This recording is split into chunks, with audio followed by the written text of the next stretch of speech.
আমি কষ্ট পাইতে পাইতে পাইতে পাইতে পাগল হয়ে গেছি। সেই কষ্ট হয় আমার, মানে লিবার পারি না যে আমার ময়নারও আরেকটা ময়না আছে।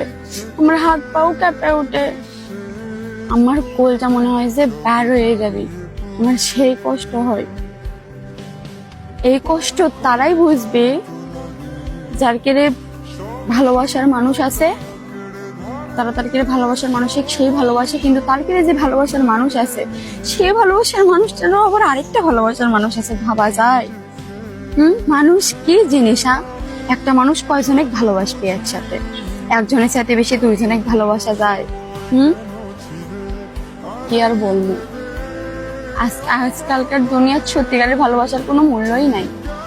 মানুষ মনে করলেন যে টাইম পাস, তারপরে সৌন্দর্য, এগুলাই মনে করলেন যে বেশি দেখে। কিছুদিনের জন্য হয়তো ভালো লাগবে, কিছুদিনের জন্য এনজয় করবে। মানুষ আসলেই হচ্ছে, এখনকার মানুষ একটা মানুষই লয়, দুনিয়া ধ্বংস হয়ে যাবে তো, তাই এখনকার মানুষই দেখেন।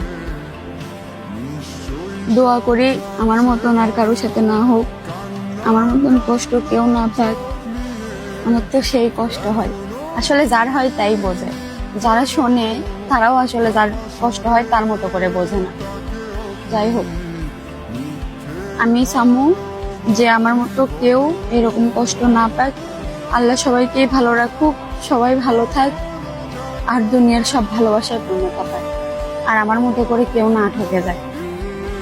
সবাই বাস্তবতা কথা আগে চিন্তা করে, কেউ কাউকে ভালোবাসার আগে 1000 বার না 1 কোটি বার ওই মানুষের ভালোবাসা ঠিক হবে কিনা এটা চিন্তা করে তারপরে ভালোবাসো।